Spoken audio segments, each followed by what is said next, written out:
Phil, it is lovely to have you on the podcast. You've been a massive part of my coaching journey because of the coaching school that you founded, and it's just great to have you here. Welcome to the show.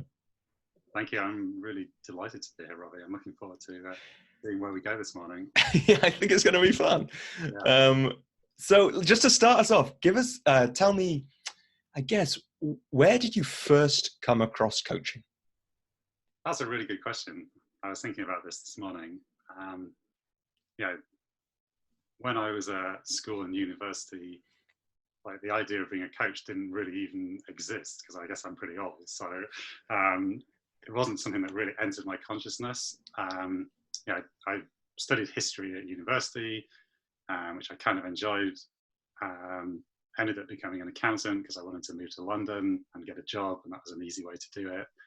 And I thought that would give me some kind of more educational qualifications. And there was some good and some bad in that career path for me. I didn't particularly enjoy the accounting element, but it put me in a big organization surrounded by people. And as I sort of moved up through the ranks, I got to manage some of those people and build relationships and develop them and be their counselor and their mentor. So there was a kind of element where I always enjoyed the people aspect of my work the most. And did you know that at the time? I was probably partially aware of that. I wouldn't say I was fully consciously aware of that. At some point in my career, I spent about 5 years working in London. I became a fraud investigator, which was really interesting because it was the time of Enron. So there was always momentum in my work, but I still wasn't really aware of coaching. I did a few training courses here and there, which I really enjoyed. I actually started delivering a few training courses, which I really enjoyed.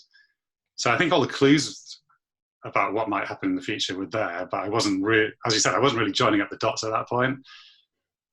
Then after 5 years in London, I moved over, transferred to a job in San Francisco in the States, doing similar work, which was a great opportunity to see the world and do something different. But this was kind of the age where suddenly, I remember when somebody gave me my first BlackBerry, probably in about 2005. And they were like, now you can pick up your email all the time. I was like, woohoo, that's so great. And then within about 6 weeks, I was like, uh-oh, this is not so great, actually. I ended up traveling a lot with that job and being away from my wife and increasingly not enjoying the work and not finding any value in the actual technical work that I was doing. And that started to make me unhappy. I really felt I wasn't on the right path. I felt like my work didn't have much value or purpose, and I was working very hard. And I remember working kind of at one point 23 days in a row without taking a day off and 15 hours a day and thinking, why am I doing all of this? And I guess those are the kind of big questions that eventually make you seek out some help. So one of my friends noticed that I was pretty miserable and unhappy and said, hey, you should think about talking to a coach. So that you asked the question, when did I first come across this idea? Honestly, that's the first time when somebody said. And who was the friend? I was just one of my colleagues. Wow. Thanks to them, right? Yeah, I know, amazing, right? And they said, look, Deloitte has this in-house coaching service, and there are people you can talk to. They'll help you figure out who you are, what you're good at, what you enjoy. They'll help you think about where you might be able to best apply that within the organization or even outside the organization, and kind of sort your life out and find something that makes you happier. And I was like, oh, okay, what have I got to lose? It sounds like you're kind of shrugging a little bit there. Like, what was that feeling? It doesn't sound like you were like, wow, this sounds like exactly the perfect thing. It was more, there's nothing to lose here. It was curiosity. Right. Yeah, because I didn't know what coaching was or what it entailed, but the outcome sounded pretty good. So I was like, all right, like, why not give that a go? What have I got to lose at this point? I'd just been on a project where I got sent away for 6 weeks, and it was a really tough project. I was really miserable. I ended up like crying in my pillow, listening to Sheryl Crow, The First Cut is the Deepest, after 3 bottles of red wine one night. And I was like, okay, screw it. Like, let's give this coaching thing a go, because this is not a good way to be. But and that that there's something quite interesting about that. Given I'm sure your experience, many coaches' experience, about when clients come to them. That's right. I think there's got to be there's got to be that motivation, and there's got to be the circumstances that take you to the point of I'm ready to consider and properly engage with making a change. And I think I probably, that show or cry moment really was like, okay, I've got to do something about this now. So I followed up on this lead. I met my coach for the first time. We had a session or two. And I was like, whoa, this is amazing. You're asking that question about how aware was I of the fact that I like working with people. I probably wasn't that aware, honestly. And we did like a Myers-Briggs, psychometric test. And she, debriefed it with me. And she was like, yeah, according to this, you're not really into details and numbers very much. And you're a forensic accountant. I was like, but actually, you really love people. I'm like, oh yeah, I really kind of do love people. Yeah. And then I sort of looked back over the last few years, and it reached the point where I'd become the office agony uncle. So I always had a queue of people outside my door coming to ask me, what should I do about this? How do I deal with this partner? I want to get promoted. I want to get on the right projects. I'm not happy. What can I do about it? And that was always my favorite bit of the day. But until I got that insight and the sort of coaching framework around it and being asked the right questions in the right way, it just hadn't clicked in my mind. So I knew I was unhappy, but I didn't know why. And I didn't really know, I felt really trapped. So coaching really opened my eyes in that way, showed me a different way of being. And that was just a couple of sessions. It really started. I mean, I think I've worked with that coach for maybe 9 months to a year, but fairly spread out in the sessions. So maybe it has 6 or 8 sessions over that time. And in that, we kind of figured out I had this thing about people. I also figured out I had a passion about the environment and being responsible in the world and trying to be sustainable. My coach, she helped me to put together some experiments and try some different things. So I kind of followed up on the social good thing and got involved with Deloitte's corporate social responsibility program, did some work on that. Didn't quite press my buttons.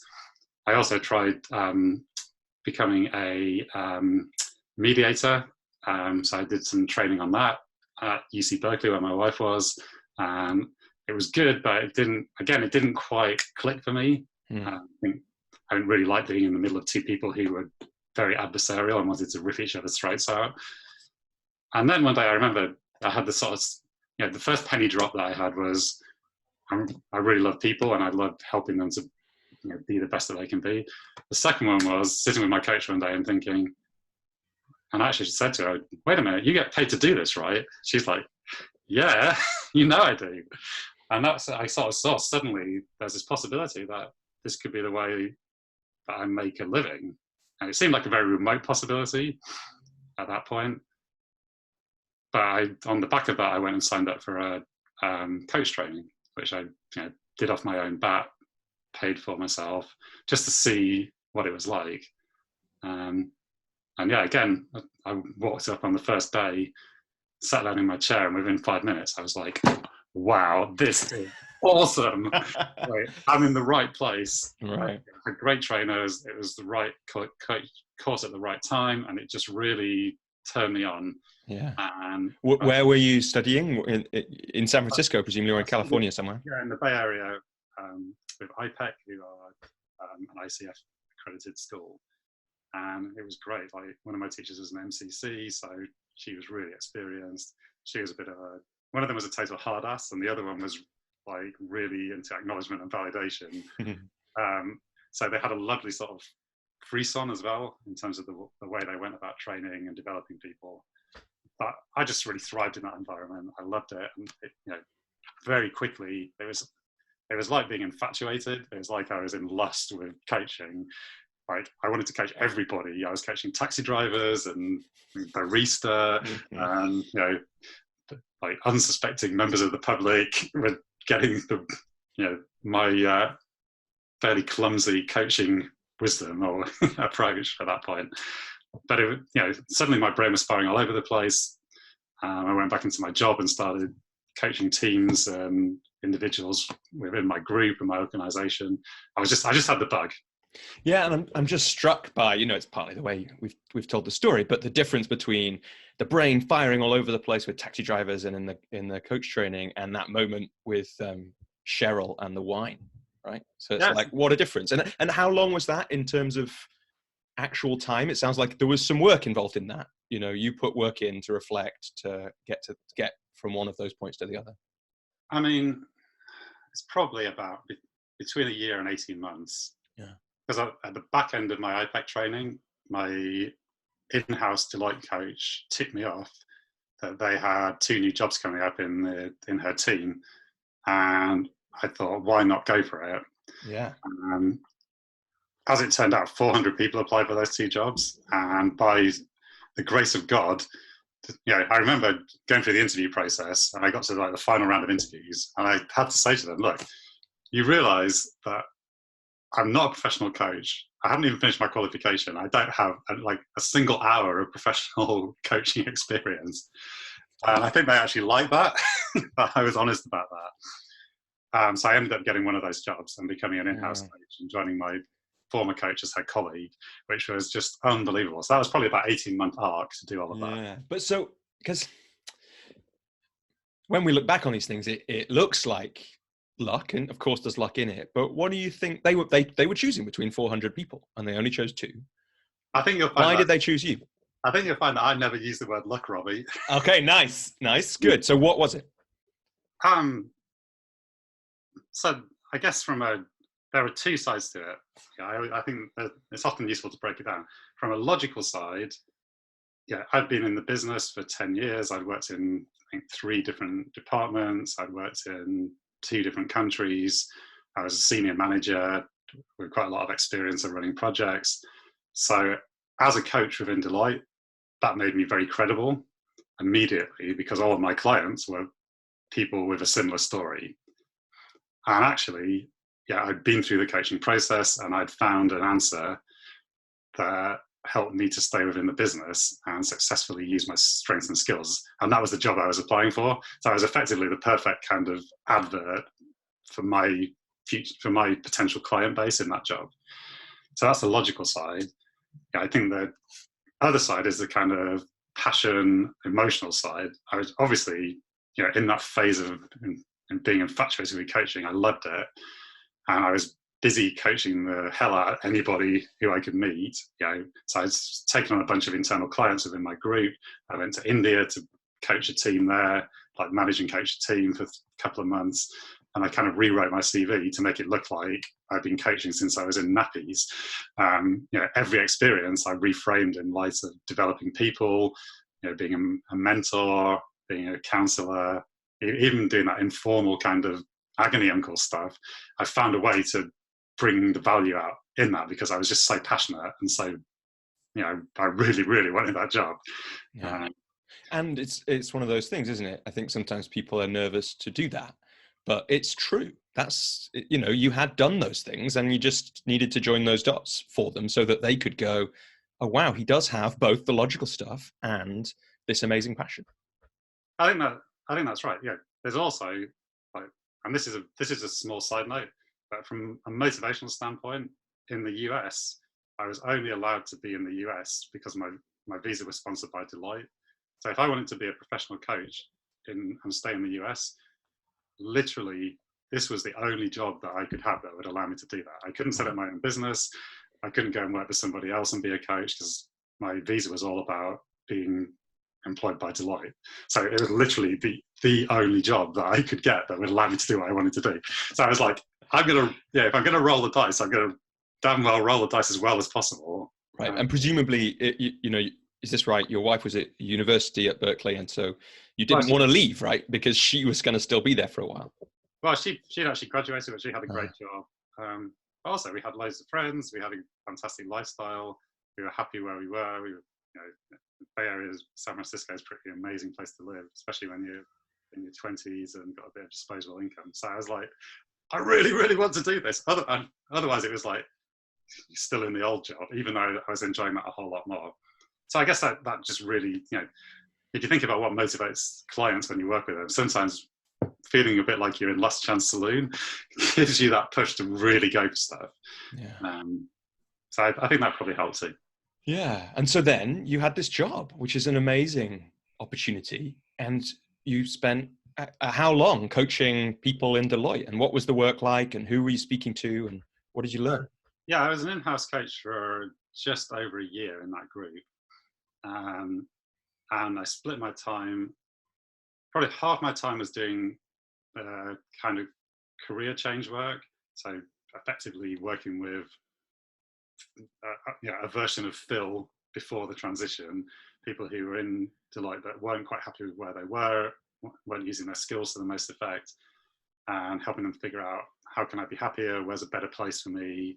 How do I make the most of my potential? So probably about half of that, in the first 2 weeks after I joined the coaching team, they gave me 50, that's 50 new clients.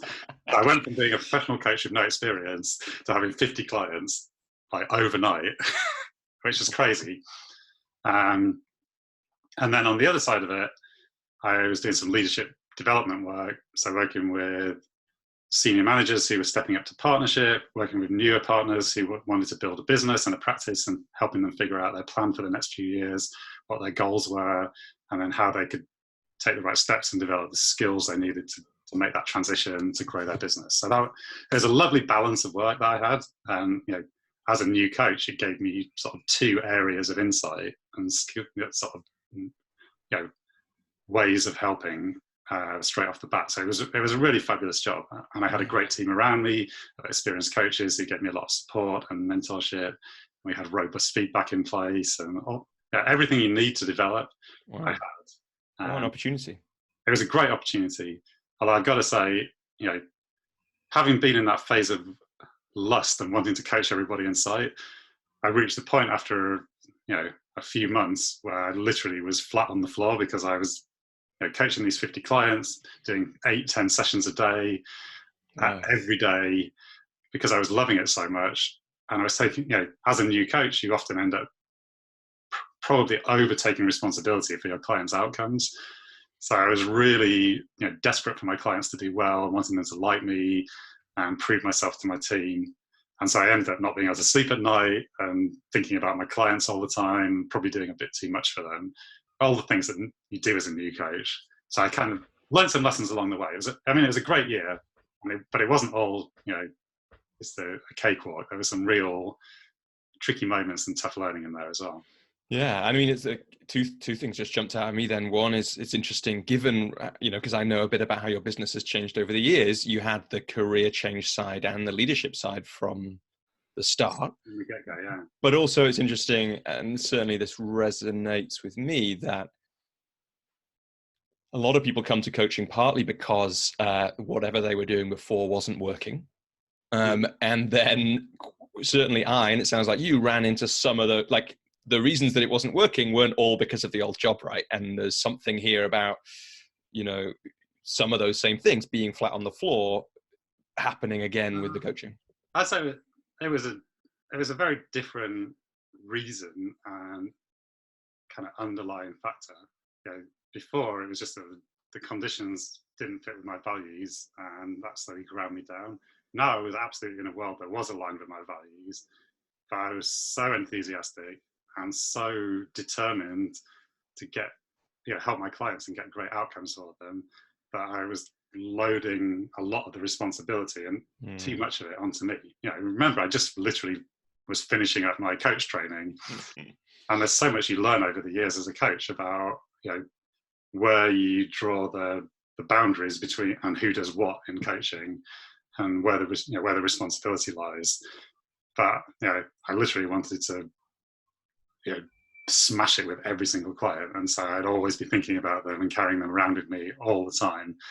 And that's just not, with 50, you can't carry 50 people around in your head all the time, because you go completely balmy after a while. So in some ways I was drinking from the fire hose, and after a while that's unsustainable, right? Right. And so then, what happened next? Did you manage to fix that while still at Deloitte? And then at some point you obviously, well, I know this, listeners may not, came back to the UK. So yeah, I definitely started to fix it. It was important because I kind of recognized that by,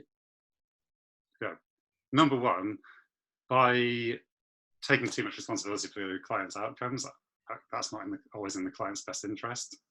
Because actually the whole point of coaching is to create a partnership where the client takes responsibility for their outcomes and learns how to be self-managing, self-generating, and able to work on their own to solve their problems. So I quickly recognized that I hadn't got the balance quite right. Yeah. I started to work on that, which takes time, to let go. Can you, if you can, without holding the confidentiality as skillfully as you can you give us an example of how you were taking too much responsibility? Was it just the mental headspace? Were the practical things? No, it was mental headspace, and sometimes I'd be like offering to go and talk to people on their behalf or doing research for them, and coming up with all sorts of ways that I could take action on their behalf in order to help them get that move that they were looking for within the organization, or to help them win some business or whatever. I was just going too far in terms of wanting to doing the action that they should actually be taking, as well as having the headspace. And I'm not saying I was like, for every single client, I was doing all the work for them, but I just, like, the balance wasn't quite right, I would say. And if you had to name that balance now, for a time when you can see something that a client can't, or you've got an idea, how do you manage that now, years later? So I think it comes down to, in the partnership of coaching, you can co-create solutions. I really like the word co-creation. I think that's really important. So as now a much more experienced coach, this was all in 2007. So now, sort of 12, 13 years into being a professional coach, what I've come to realize is, as a coach, I don't believe I'm not just a Socratic mirror. So I'm not just reflecting things back to people. I'm also a living, breathing human being. And so co-creation is an important word, and partnership is also an important word. I've got lots of experience in the world, and I've got ideas and a good strategic brain in my head. It's the ability to share some of those ideas in a way that is additive to the co-creation, through suggestion, through brainstorming, through bouncing ideas around. But what I really learned early on, is not to be attached to what I'm putting into the mix, and also to be conscious of making sure that whatever the solution that the client ultimately lands on and the action that they commit to, making sure that that's very clearly their outcome and something that they have come up with and bought into. Yeah. So there's that, after a while, I learned to just watch myself and not be tied to my ideas and thinking that they're the ones that are going to solve the client's problems. And it's an easy trap to fall into when you're a young coach, because you talk to somebody for 20 minutes and you think, aha, this is what you need to do. And now I've become a lot more patient, take a lot more time. But I really like the art of suggestion, being able to say, what about this? How about that? How would things be different if you looked at it from this perspective? What would happen if you tried this? And that gives the client the perfectly legitimate option to say, no, that wouldn't work. It's bullshit. It's a terrible idea. It still moves the conversation forward, but not being attached to that, I can let go of it completely and move on. Yeah, I've started including that as part of my contracting, basically, especially when I meet people early on. It's really explicitly saying, it's wonderful if I make a suggestion or offer something, know that I'm doing it without attachment and to help you. And it's wonderful if you say, no, you've completely missed the mark, Robbie. That is incredibly wrong. And that's a great moment when people do that, because stuff always comes from it. Yeah, no, you kind of develop the confidence and hopefully humility to realize you're not always right, and it doesn't matter. You're just there to be a catalyst in the co-creation. Yeah. So I think that now I can see my role much more clearly as that. Yeah. And so I guess it feels like the next moment in the journey is probably when you transition, when you come back to the UK. When did that happen? How long you'd been coaching in Deloitte? Was it just for family reasons or lifestyle reasons that you came back? What happened next? Yeah, so I did, as I said, I did that role for about a year. It was terrific. I got great feedback. Roughly how many over that year? Was it 50 people, or roughly how many people do you think you coached, and how many hours did you rack up? I did about 250 to 300 clients, Wow. and I think it was maybe somewhere north of 1,200 hours. Whoa. So it was a fairly intense year, and then lots Yeah. of workshops and other stuff as well. So I was busting some hump. Yeah. Really was, but it was an amazing year. I grew so much in every dimension. Yeah, and then basically we had decided, my wife and I, that we wanted to start a family, have kids, and although we loved San Francisco, felt like doing that back in the UK, where we're both from, nearer to our families, would be the right place for us. Just so we had a support system to help us, hopefully, as we sort of stumble into the journey. My sister-in-law and her husband had just had a baby, so we also were kind of drawn by that. They were back in London, so we decided it was time to move back, which was hard in some ways for me, because I've just got my dream job doing the thing that I love doing. I'm being paid really well for it. You know, I don't think I honestly can put my hand on my heart and say I don't think I've had a year in coaching where I made more money than that first year. Oh, wow. Because I was getting a proper like Deloitte professional services senior manager US salary to do that job. So in some ways it was completely bonkers to leave that job. Yeah, but also it must have just changed I imagine it must have just changed your feeling about the value of coaching to have that, because so many coaches really struggle with that, struggle to imagine that this thing that they're doing, which often comes incredibly natural to them because it's a load of their strengths getting used, so it feels easy some of the time at least, or some of it does, is worth the money that people will pay. You know, it's like that thing, but all I'm doing is talking to them and I love this, why should I get paid? But you'd had this thing where here's this money and we think it's really worth you doing this, even though you don't have any experience. We can see that you will do this really well and we'll pay you this money for it. So let alone a year later when you've got 1,000 plus hours and what do you say, like 300, 250, 300 people.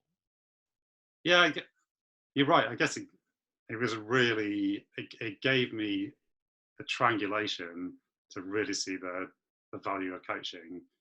Because as you said, I was being really well financially rewarded for it. But I kind of knew that because my coach had also been in the situation. So I guess that my first experience was, here's a coach who's being paid really well and it's being valued. So I guess that was a really useful grounding for me. Then I got that experience myself. And then I had my own journey, this 18-month transition, and the support that I got, which I could not have done without the support of my coach. So I saw the value as a client. It's worth all the tea in China to me. It was a totally life-changing, transformational experience, not just in terms of the on the surface career change that I made, but also it put me on the pathway to self-awareness, self-understanding. I really hadn't had any of that before I started engaging with coaching. So it put me on a journey of personal growth as well, which has probably been even more invaluable than the surface level change. So I saw the value as a client. And then I also had these 300 people who were telling me this is amazing and it's changing my life. So I guess I saw it from all the angles. So to me, it's like, yeah, this thing is really valuable. Of course it is. What else would it be? Yeah, of course people would pay me this money to do it, right? Can everyone not see how valuable it is? And clearly Deloitte could. Yeah, and then fast forward to London in January 2009, when I just set up my new business from scratch, and it's the middle of a big recession, and I'm pitching my first prospective client and absolutely shitting my pants, like literally don't know how to sell, terrified, feeling the pressure that I got zero income coming in because I just started a new business from scratch. And suddenly that whole foundation that I was talking about felt a little bit more shaky, to be honest, Robbie. Right, because you had all the experience that anyone after a year could have of coaching and the value of it, but at this point you had no experience of running a business. I mean, you had lots of business experience from Deloitte Yeah, and other jobs, I'm sure, but this thing, sitting down across from someone and saying, "Please pay me X still, pounds for this coaching," yeah, is a different still thing. really a terrifying experience, and suddenly I felt a lot of pressure. Yeah, Bear in and mind, what there probably was some pressure, right? You needed to make some money. I guess we all at those points, we yeah, know we're investing in a business and that kind of thing, but you still need to make some money, that is especially in London. it is always helpful to make some money in life. Yeah. It's important. Yeah, luckily my wife had a job at that point, so it wasn't like we were starving and out on the street. But you know, it's important to make some money, but it's also, you know, it's no use having a coaching practice with no clients, right? Like, at that point, what are you doing? You know, and the answer for me, for a little while when I first started and had no clients, was kind of feeling sorry for myself, sitting at home watching Bargain Hunt, and kind of trying to avoid the situation and avoid looking at the fact that, hey, at the moment this is really tough. Like, you know, the first thing I did when I started my business, I tried to go on the leadership development side of things. It seemed like on paper, I had a background in professional services, 10 years experience actually working in it. I'd spent a year doing training courses and also supporting and coaching leaders in Deloitte around growing their business and developing their skills. It seemed like that was a fairly no-brainer proposition. I also had some connections in London in the professional services world, and I went around to, I literally put on my shiny suit and shoes, big smile, went around to talk to everybody, and one by one they all said, "Phil, it's the biggest recession in human history. As you know, we're laying people off hand over fist. Our budget for leadership development has been slashed, and sorry, you started your business last week and we got some really good providers. Like, if you come to us in the good times, no problem. We like you. You're a nice guy, and you obviously have some credibility, but we can't give you any work right now." So that fell flat on its backside, and that was tough, like really tough, because I'd come home like with all this great reviews and this wonderful team and momentum, and then suddenly I couldn't sell for shit. Like, literally, it was a nightmare. And that business just, it wasn't there. Yeah. So I had to, I either had to sort of sit and feel sorry for myself, which I can have a tendency to do, or try something different. And in the end, after a bit of soul searching, I realized that maybe there was something on the career side of things, which was, as you said, it's lucky that I had the two elements. So I kind of, I talked to lots of people who were being laid off from professional services jobs, and more generally, as the economy was contracting, being made redundant. I talked to also lots of people who were, I knew lots of people in those worlds, professional services, financial services, who'd done a similar thing to me and gone into their pathway because it seemed like the best thing to do at the time, but actually were not very happy or fulfilled. So I could see kind of two motivating factors for people who potentially might want some career coaching. And luckily, my brain was agile enough to give that a go. So that really was my salvation in those moments. Yeah, and do you remember?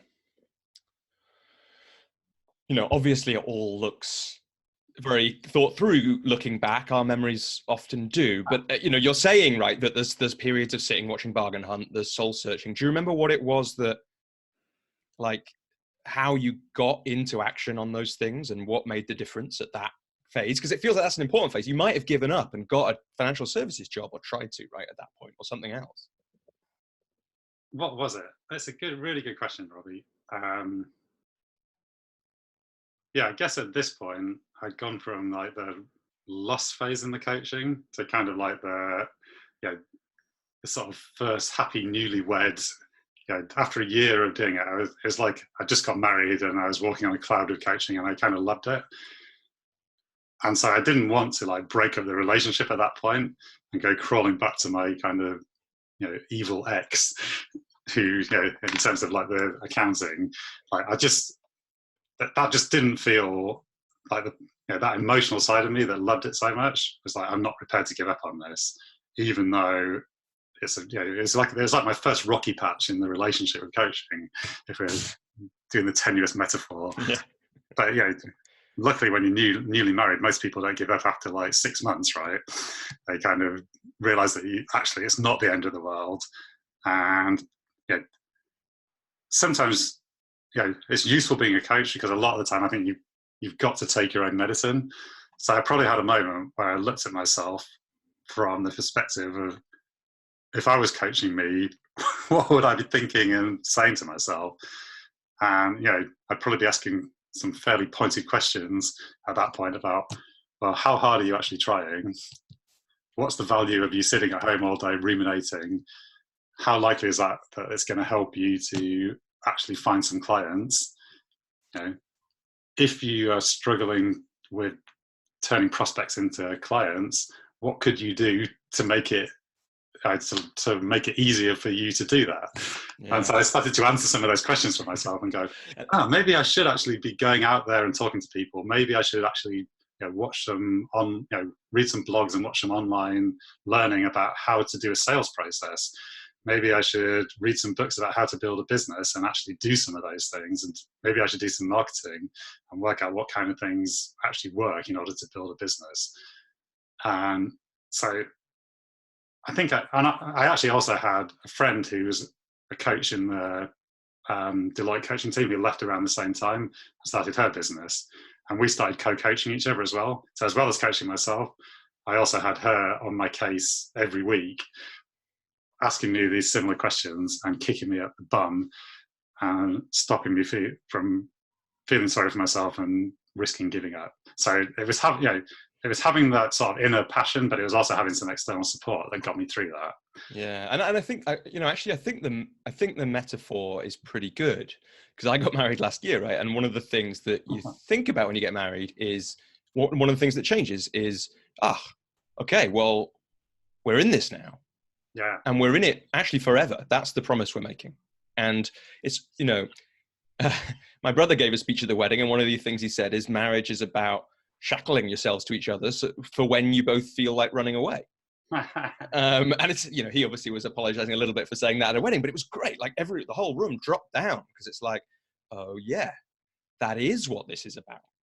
Because we all will feel like running away. And I think that's a really good metaphor for business, because it is hard. There will be dark times and difficult times. And you did have a choice at that point. But because you were that committed to coaching, it held you there and made you, instead of running away, made you go, okay, if I'm not going to run away, this is, I think, what marriage probably does as well. If I'm not going to run away, then what? And the then what was, okay, learn about business, learn about selling, get some support from my friends, turn my ability to help people on myself, and then see what happens. Yeah, absolutely. And one of the big things in marriage and a sort of long-term relationship is commitment. Commitment takes some hard work, it takes some discipline, and it takes some exertion. So I also started to build myself up to really put those things in place as well. Like, as you said, I think a lot of people coming into coaching who absolutely love the delivery of coaching and being with a client and seeing the magic happen sort of assume that that's enough to get you a successful business. And probably I fell into that trap a little bit too. Like, I remember one of my friends asking me when I started my business, so who are your target market, what niche are you going to operate in? And I said, well, there's 7 billion people in the world and everybody's got problems. How hard can it be, right? Everybody's a target client. And I look back on that. That was the most naive, effing stupid thing that anybody could ever think. It's so far away from the truth of how you can build a successful business. Because that's just, what are you going to do? Like, wander around like I was doing when I was in Lust, coaching taxi drivers and baristas, right? It's madness. But so, okay, well then tell me about that. Take us through what. Because we you and I know that one of the ends of the story is you built a successful coaching business in London, and you built it starting in 2009. And so what did you learn from those videos and the blogs and the coaching, and how did you grow that business? So I guess, for context, and we'll come on to this, I'm now in the middle of probably building I'd probably categorize it as my second coaching practice and my third business. So the first business that I built was a career coaching business. And what I found out from, doing all the work, doing the reading, and actually taking some action, doing some marketing, business development, learning to sell, the big thing I found out is if you want to sell coaching, at the time everybody was saying you need to have a niche, a clearly defined niche. So I found that really useful because it took me from 7 billion people down to, let's see if we can find a group of people who have a problem that they need to solve. This is now, mainly coach entrepreneurs who are building businesses. That's the premise for a business, right? Like, you need to find a product or service or solution to help people who have a problem to solve that problem in some way. And so coaching is no different from that. So I identified this group of people who were probably very similar to me, in their late 20s to mid 30s, who had gone into the professional world and become a banker or a lawyer or an accountant, doing something which, from my perspective, having got out of it, is very dull and tedious and doesn't necessarily play to their strengths. Some people go and be a lawyer and they love it, and that's great. But there are a lot of people, and anybody who's been out in the world will meet people who've done those jobs and been really unhappy in them. So you've got this group of people who are unhappy and not doing something that really, fits with their values, plays to their great attributes, and allows them to do something that feels impactful. So they got a problem, right? Because as I know from my story that we've talked about, it can make you really unhappy, unfulfilled. So that's the starting point. Like, you've got a problem that can be solved. And one of the questions that coaches are always, because there's still that wisdom, I'm actually going to put air quotes on it, right? Yeah. That you have to have a niche. Not everybody says that these days, but a lot of people. But a lot of people still do. And so the question that always comes back is, well, how do you find that? Because we can all draw a line around a group of people, and we probably all draw a line around a group of people with a problem. But there are a million, well, if we've got 7 and nearly 8 billion people now, there's probably, I don't know, infinite ways of drawing circles around people with problems. So how did you, it sounds like part of it was the experience you had, part of it was the opportunity you saw because of the recession, and just because, like you say, especially if you're in a city like London, you meet a bunch of people, if you socialize, who do those jobs, who it doesn't fire their souls, and most jobs have that. But what did you do? I don't want to interrupt. What I would say is, I think I did what a lot of people who set up successful coaching practices do to find their niche, which is look at what am I most credible and relatable for in terms of how my niche will see me. So generally speaking, people setting up their first coaching niche will very often gravitate to something that they themselves have successfely done. Essentially a bit like you coaching themselves of what, in this case, 2 years ago or 3 years ago. Exactly. Because if you're saying to somebody, you're a professional, you're stuck in this miserable rut and you can't get out. I was you 3 years ago, and now look at me, I've got my own business and I'm doing stuff that I love. And what helped me to get there is coaching. That puts you in that position where people would think, well, this guy must have some idea what he's talking about because he's actually done what I want to do. So I think that, that helped me to land on this as this is a viable niche. I had experience in professional services, so a lot of my first clients that I got as a career coach came from professional services because I also had some connection network there. So that's obvious as well. And how did you find those people? How did we get to those? Once you've got the niche, where do the people come from? So, obviously, like I said, I had quite a big network within professional services because I worked in that field for 10 years. So I went around and told everybody I knew in professional services, this is what I'm doing now. A bunch of coffees around different parts of the city, emails, or what kind of things? And yeah, coffees with people in London. I still had connections in California. Turns out you can do coaching on the telephone and by Skype, which is useful. So I ended up getting a lot of clients in the States as well.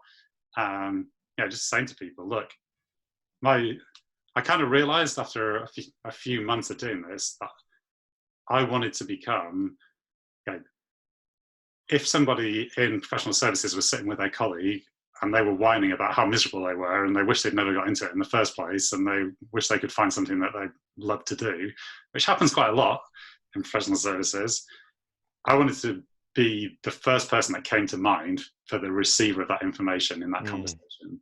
And they say, you should talk to Phil. Because and that basically happened, right? That basically did happen. I mean, not to say that it happened in every conversation, but by having a clear niche and having messages around, these are the kind of people I help and these are the results that I get. And actually, having some success stories already from the Deloitte days, which was useful. But even, I would say even if you don't have that in your background as a new coach, once you've done 1 or 2 clients, you've got a success story. You don't need to have 50. You need a couple of good ones because when you talk about them, you'll talk about the same ones over and over again. Anyway, your best, your favorite best clients. Well, and I also think that's quite good. It's good to do that, even if you've got 50. It's good to talk about the 2 best ones because those are the ones you most want more of. Exactly. So, by spreading the word, by talking about the success stories. I also did like I said, I read some books on how to build a business. So what else did I do? I wrote a blog for a few years about career change, and I did lots of stuff to try and promote the blog around the world, build up some network. That wasn't particularly effective, but I think all of that was on my website. So when people came to look, it made me look like I was an expert on career change. One thing that worked really well, there was this whole kind of theory around how do you find out where your niche group of people are getting their information from and talking to each other. And one of the things that was suggested was finding organizations that also speak to the same niche. So I found a website called Escape the City, which was just launched in 2008, which basically had all the same messages that I had. It was saying, look, these city jobs can be very boring for some people. And they were a job board. We have a bunch more really interesting jobs that we'll post and, come to us. They also started running events to help people get out of the city and, live a better, more interesting life. I met the 2 guys who founded that. We had coffee in the kitchen of one of the parents' house because they were sort of bossing in there at that time in order to get the money to run the business and build it up. And they've been very successful. They're great guys. And we sat and ate bananas and drank coffee. And I kind of said, look, you've got a bunch of people who want to get out. I know how to do it. What if I run a coaching service on behalf of you for your readership base and you promote me to them? And they said, okay, sounds like a good deal. So we sort of shook hands on the spot. And that partnership really got me a lot of profile. They went from having, when I met them, I think they had 10,000 subscribers. Over the next year, they went to having 100,000 subscribers to their newsletter. And they put me in front of all of those people pretty much every week.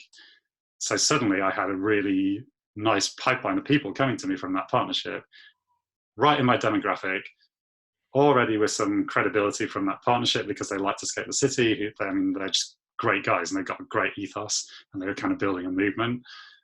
And, with a very clear need, they were coming to me exactly because they wanted what I was selling. So, I tried a bunch of other stuff for marketing as well. That was the one that really stuck for me and helped me out big time. And, I wouldn't say I was throwing paint at the wall, but the blog didn't really work, but it built me some credibility. I did a lot of talks and speeches and training sessions. I'm not sure they really helped all that much. So I never got much business out of that. I literally tried doing open house coaching in coffee shops where anybody who wanted to do a career change could book a session with me. They didn't really work, but it was trying a bunch of different things, and it was moving into that disciplined, proactive space of building a business, of saying, right, this month, these are the 3 things I'm going to do in order to build a pipeline of clients. I'm going to write a blog. I'm going to do something for Escape the City, to communicate, build that practice, and I'm going to do the coffee shop coaching, and then actually following through and doing it. But what happened is I started to get a pipeline. I did some training on how to sell and convert, and went from being completely hopeless to being marginally hopeless to being okay to being quite good over time. That's an art form in itself. Yeah, and maybe we should get to that shortly. But it feels like that, because I think that's another really important part of this, and it sounds like of what you learned. But yeah, it sounds like you tried a lot of different things. But the real thing that made the difference was all these people being sent your way, people who had that, getting in front of the people who you wanted to help. And I guess that's the thing I want to check, actually. How much, because you've spoken about this from quite the strategic part of you, not so much that enthusiastic part of you that was probably just as important as getting you the Deloitte job. How much were you loving this work at that time? Was it kind of, I need to do this to get the business going, or it was like you were back out of the rocky patch in the relationship? No, I mean, to get the relationship back in a good place, I needed to be coaching, and I wanted to be coaching, because I knew that as soon as I had a portfolio of clients again, I would be doing good work for them. And the IPEC coach training that I did was all about energy. I'm a massive believer in energy. When you've got positive momentum and you're helping clients, when I walk out of a really good coaching session, I'm full of energy. It builds me up. It makes me, and it also gives me a real sense of self-worth and value, and for me, it lifts up my confidence, especially at that time when I'd been in a pretty tricky spot. Suddenly there was a bit of wind in my sails again, and I could see, it's not like it happened overnight, but I could see the business building. I could see, happy clients, and then what really sort of seals it, and I'll talk about this later. I'm kind of on nearly there with my second journey of building my second business, is when you start to get referrals, right? From people you've worked with in the past, from current clients, and from people who just know of you. And you get that, you should talk to Phil effect that I was looking for. And people start appearing in your inbox, where it's like, oh, you worked with John last year, he said you were amazing, and I'm miserable and stuck in my job, and I really want you to help me. And then you have those conversations, and once you get your practice to the point where you're consistently getting referrals in your pipeline, that whole sales process is massively easier. Because if you've got somebody random who's never heard of you before, you've got to do the whole work of building credibility and getting them to believe that you can solve their problem. And obviously the blog and the Escape the City thing help you to do that. When you've got somebody who's coming on a direct recommendation of their friend or their brother or their partner or their boss, when you sit down and have the conversation with them, they already want to buy from you, because they've got living social proof from somebody else that it works, and that they can see that other person's life has been changed by the work that they've done with you. So suddenly, after a year to 18 months, I'd say, of having gone through that, a couple of months of despair, a year to 18 months of grafting and discipline and working hard and trying these different things and niching down, I suddenly had a living, breathing business that was starting to generate enough referrals to pretty much feed itself. And so that, it wasn't like it was all plain sailing, but I kind of woke up one day and went, oh, okay, now I can actually get on with being in love with coaching again. And so, on a really practical level, I think, that I agree that I think that moment when you realize that, it's basically feeding itself now is it's a wonderful moment, and I really get the sigh. That's so good. I can kind of feel that as well. But what were the practical things that so one of the things you can do to get more referrals is do great work, right? Mm-hmm. Were there any other practical things that you did to encourage referrals to help you get to that point where it was feeding itself? I'd say probably single most effective tactic that I did, and this is, I wouldn't even say it's a tactic, yeah, it's something that I was kind of doing naturally, but I realized was really working. Okay. I was always interested in my clients' stories after they finished with the career change, career strategy piece. And I always a lot of them I wanted to stay in touch with anyway to find out what happened next in the story. Because you kind of... Yeah, because tell us a bit about, I mean, just briefly how you worked with those people when you were, after you developed, presumably it was experiment, testing things out at first, but you knew something from Deloitte and you had some ideas from yourself. What was the typical engagement like when you were in that business? So a typical engagement was 6 to 8 session package, which would take you through a process to say, let's figure out who you are, what you're good at, what you like doing. Let's look at all of the options and the different choices that you might have with a very open mind. Let's figure out which ones might be viable pathways and where they might take you. Let's try and choose 1 or 2 of those pathways that really work. And then let's help you put together kind of the resources, collateral, story, and actually go and take some action to practically start the change. And so I do those sessions over somewhere between, some people were really speedy and wanted to do it in 3 months. Some people would take a year over it in order to get from kind of beginning to end. But my clients would walk away with, here's my vision for the next 5 years of what I want from my career. Here's a sort of rough pathway or pathways that I might take in order to get there. And then they'd be out, ideally making the change or have actually made the first change happen. Yeah. You know, I had some extraordinary transformations of people who went and started businesses, who completely changed industry, role, everything under the sun. I mean, it's kind of extraordinary once you get into it, the range of transitions that people made. And yeah, the underlying connection is that they were always finding something which was more meaningful, more impactful, better fit with their life overall, bringing them joy and pleasure in the day-to-day delivery of work. And sometimes in that first step, they weren't hitting all of those things perfectly, but they could see the progression as well, so they knew why they were doing what they were doing. Did you ever... What was your... Sorry, I don't know why it's taken me a little while to get this question. The thought that just crossed my mind is, you know, I know sitting with clients, and I've done work with people who are changing careers, it's, you know, that description you gave of what people are after is so evocative, right? Who wouldn't want that? And so if you do coaching, I think you almost always end up doing some work with people on what you've just described. But I'm also remembering, I mean, moments in engagements rather than whole engagements, but just this feeling of like, oh shit, what if it's not going to happen for this person? What if this person is going to be stuck here forever? Did you have that? And if so, how did you kind of hold that and work through that with clients who I imagine felt it themselves a lot? Sometimes that's what happens too.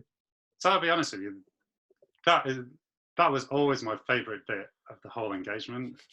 So for me, yeah, remember, career wasn't necessarily my first choice of niche, because I tried to start a different, leadership business before. What I'm really passionate about, what I always loved from my coach training from the very beginning, is getting under the skin of people, figuring out what's going on in their inner worlds. What really motivates them? What are the inner barriers or obstacles?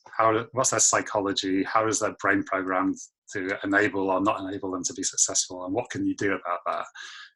And so for me, I was always hoping that this would come up in every engagement. Right. I used to call it, I always used to warn people, like once I got this process of 6 or 8 sessions, I'd always say to people, somewhere, the first 2 sessions, you'll feel terrific.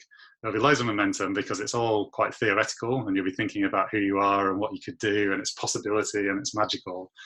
Somewhere in the middle, you'll get this like reality check where your bum will hit the floor and it'll suddenly start to look hard again, because once you start to narrow down to, this is what I could actually do, the part of your brain that wants security and safety and fears change is going to kick in. Right, and often, I guess, that part of the brain is why the whatever happens at that point is why the person hasn't made the change by themselves in the first place, right? Exactly, Robbie. Yeah. Exactly. That's why people often hire coaches, because if they could do it by themselves, they would do it by themselves, right? And what I've found, because I remember you saying that to me when I was starting out or training. And I found that even as my engagements have got longer, involving far more sessions, that point halfway, 3/4 of the way, 2/3 of the way through still happens. It gets really hard for people. And, it doesn't always feel good, but often that's where the magic happens. And let's be clear, like pretty much every human being has those inner barriers to change, those embedded subconscious programs that hold us back, that voice of criticism, the inner critic that comes out and holds us in place. And those are those insidious things are the obstacles that stop people from achieving their full potential. And coaching is all about helping people achieve their full potential. So to me, the surface level change of the career from X to Y, although it's really impressive and looks fabulous and is a good story, it's what is it that stopped people from doing that under their own steam? And that it consistently came out somewhere in that engagement. I think that's one of the reasons why people, sometimes people would say to me when I told them what my business was, but can't people just buy a book? There's What Colours Your Parachute, or How to Find a Job You Love. Why don't people just get a book and follow that book? And the answer is because they fill in all of the tests in those books, but actually whatever it is inside them that's stopping them from changing will still be there, and it will stop them from changing. Whereas when you sit down and work with a skilled coach, they will be looking for, well, why isn't this person doing it themselves? So I was always actively looking out for that and probing it. And when you do that first piece of discovery about who are you, you can start to ask those questions and set them up anyway. So you can kind of see what might be you look for the clues and the ways into digging under the surface. And at first I wouldn't make it, that would be a bit of an implicit agenda of mine. So I wouldn't necessarily say to people, and we're going to look for what's stopping you from changing, because I was just grateful for their business. But once I had some momentum, and after a year or two, like I said, I kind of had 30 or 40 clients on my books at any one time again. So I was back in that space of coaching all the time. I didn't have a sense of scarcity in the same way. I would make it an explicit objective of the coaching to figure out. And I talk to people up front in the discovery session, the sales meeting discovery session. I'd be asking those direct questions. What do you think is stopping you from making this change yourself? Where do you get stuck? What holds you back? What are the moments when you feel afraid? And we'd be putting those on the, explicitly on the agenda as part of the coaching process to make sure that they were dealt with, so that people, and I'd always talk about not only having the strategy and the vision for what career and life success looks like, but also having the mentality that enabled them to go and successfully make it a reality. Yeah. So and people need both those things. Absolutely. People need both those things to be able to maintain the work that you do with them and do it again for themselves sometimes in the future. And if you have one but not the other, it kind of just doesn't quite, for most people, it doesn't add up. I want to catch, because I interrupted you in the middle of the story about speaking to, you were saying to generate referrals, stay in touch with people. So I did that naturally anyway.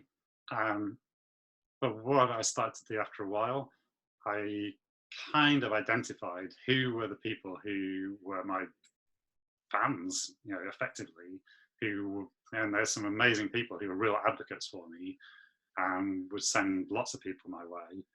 And so I started to just make a list of those people, and I would make sure, if I hadn't, like every 3 months, I would make sure I sat down for a day and sent all those people a nice personal email to find out what was going on in their life, to catch up with them. And I really genuinely wanted to know, because they were great people.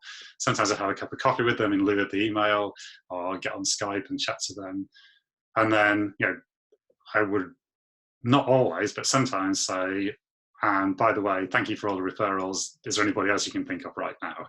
So I would make sure that I was fairly regularly just asking that question and reminding them. And I guess because you had that niche so clear, it was really clear to them also who to refer to you, right? Yeah, it's easy. Yeah, really easy. And did you get at that point, you hold to the career change niche, or were there other bits of work that were coming in too? Yeah, there were. I mean, if you've been coaching for 13 years, you end up doing all sorts of interesting, different stuff. You know, once you kind of get out there and you've got some momentum, and people know roughly what you do, you get all sorts of oddball requests. And I didn't do all of them, but sometimes it's just really interesting to try different things. So yeah, I ended up doing all sorts of different things, but yeah, it's a kind of useful segue into what happened next. So yeah, like I said, after a couple of years, I had this business. It was referring itself, and at that point, we'd moved back to the UK to have kids, and we did have kids, and that was terrific. And because I put in that hard work and I kind of knew what worked in terms of marketing and what didn't, I was able to shift to doing a 4-day week, spending a day with my son, which I did for 7 years actually, because we also had a daughter 2 years later. So all the time that until my kids were full-time in school, I always had a day that was a non-work day with my children, looking after them. And that was one of the, I remember when I was sitting with my coach back in San Francisco, I was like, I can't do this job forever, because when I have kids, I really want to be a present dad and spend time with them, and be a part of bringing them up to be fabulous young people and be a really present parent. So the coaching business that I built enabled me to do that, and the hard work and discipline that I developed around the marketing and business development allowed me to do that. Even though at first it was a bit of a pain, it meant that with the right structures in place and the referrals, I could then successfully grow the business. I would continue to operate the business and make the money that I needed to make and get the clients that I love to serve. So for quite a few years, that was a really happy scenario for me. And my business was doing well. I was getting as many people in the pipeline as I needed to get good clients and do work that I really enjoyed. And mostly it was career coaching, but other stuff started to come in. The strand that was really interesting to me, and it echoes back to where I tried to start out, was the clients I loved to help were the entrepreneurial ones who were saying, I want to start my own business. I want to build an organization. I've got this idea. I've got this vision. How do I go about doing it? Or the ones who are saying, I want to go into an entrepreneurial startup environment and be part of the team that grows a business. So those were when I got clients who had that outcome, I was always really pleased. I had to be careful not to push everybody into doing that, because that was, you've got to be aware of your biases, right? So the accountant who wanted to become a management accountant, equally valid outcome as long as that fits their values, as far as I'm concerned. But you have to be careful with that.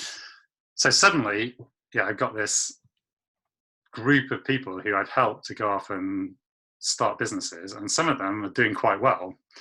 And then a few of them start calling me saying, so I'm CEO of this business now, and there's 4 of us, and we got a great idea, but this is really hard. So is there any chance you could kind of coach me on being a better leader, help me to think about how I grow this business? What are my next steps? How do I get from 4 people to 10 people and get some revenue and some profit? And I was like, oh yes, I would love to help you with that. It's leadership development, it's business building, it's all the stuff that I was hoping to do in professional services originally, but actually for me in a much more exciting context, because there's real potential for growth and impact there. So I took on a few clients over the years when I had kids, and started working with them, and really, really, really loved that work. I loved it. Yeah. It was so wide-ranging and impactful. Were those the things, the wide-ranging and the impactful, that what was it that you loved about that work? What was the extra things that it had that some of the career change work didn't? So I guess the career change work, I'd got this beginning to end process with clear outcomes, and so it was easy to sell. But that was like a very clear beginning, middle, and an end. And that's great because people get what they wanted.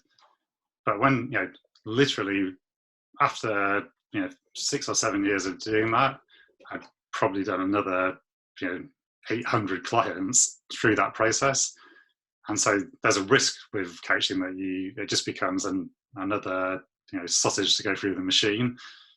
And it's not quite, your 800th client is never as exciting as your first client, right?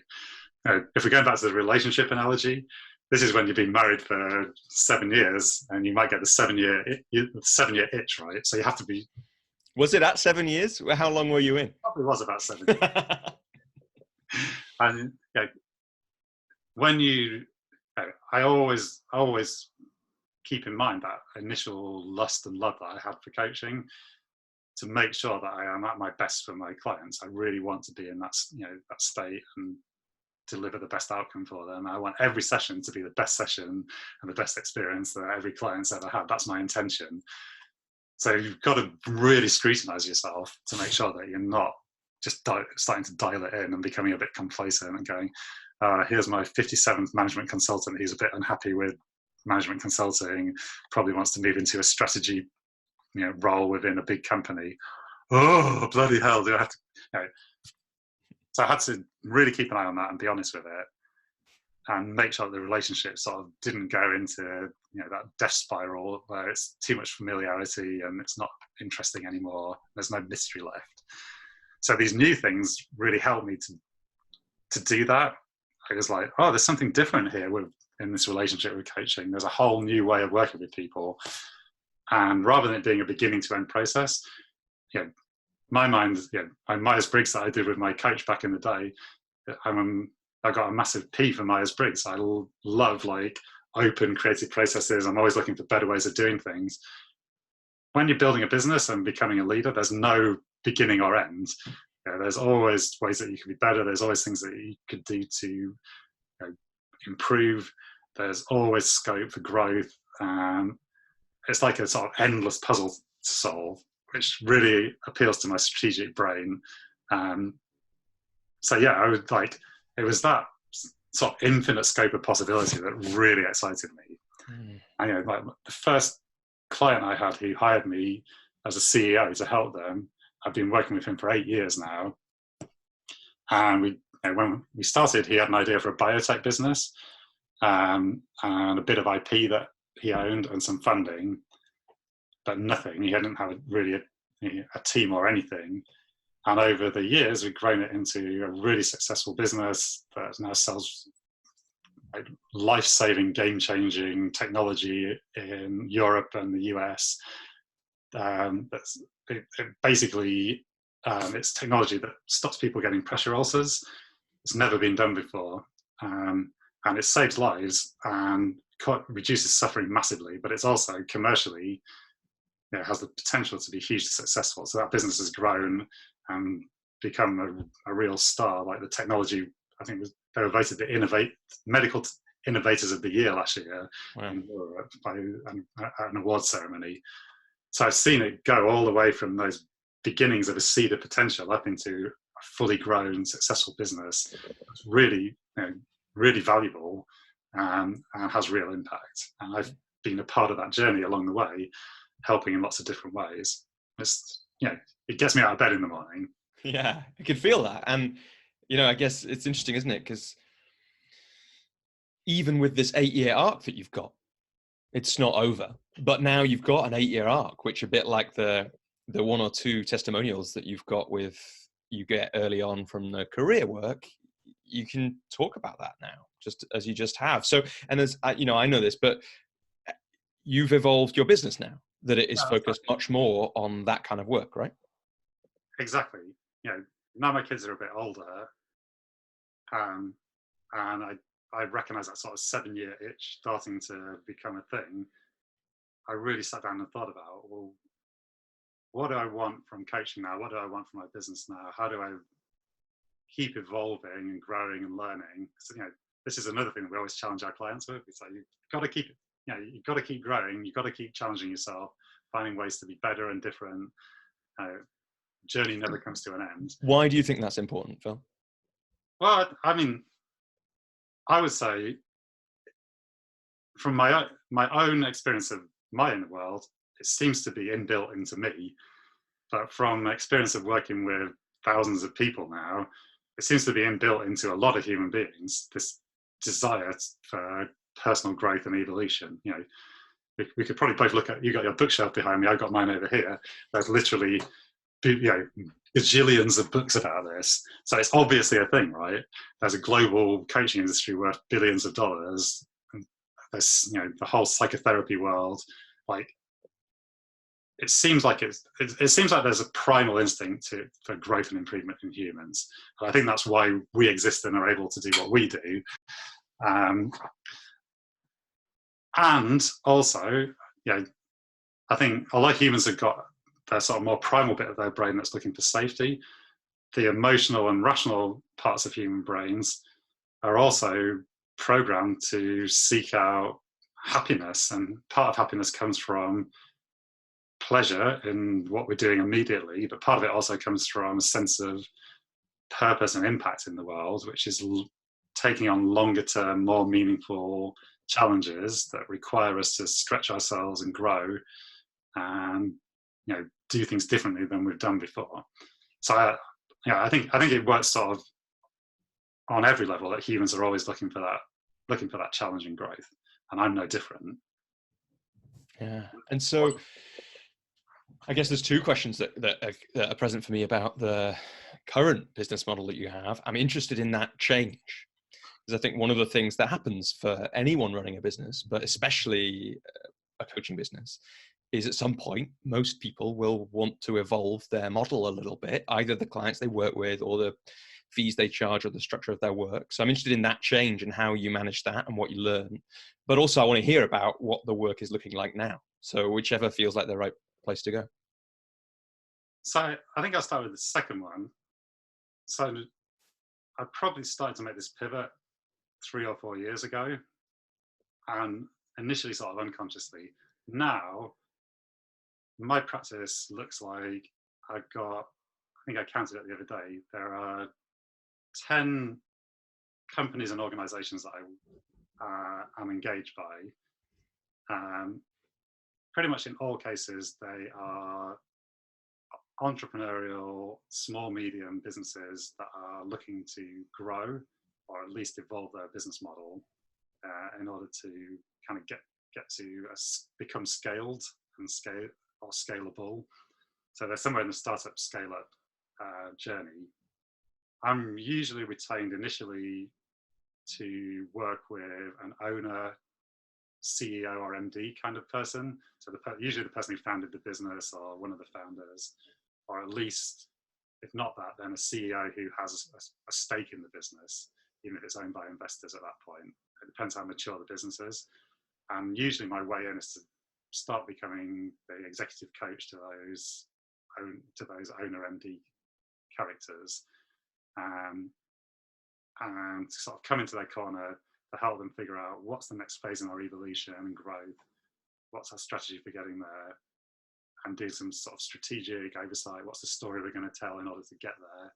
And then on the other hand, how do I, as an individual leader, develop my skills in order to deliver that, make sure I'm doing the right job, I'm doing it well, I'm not doing things that I shouldn't be doing, you know, become a better communicator, whatever it takes, and whatever that person needs individually in order to deliver the growth strategy, to become the leader they need to be in order to do that. And then there's kind of a sort of secret third agenda, which is to become a trusted advisor, confidant, because that role's very pressured and stressful, because usually they're looked to as the visionary or the holder of the culture, and there's that need to be constantly optimistic and positive about what's going on.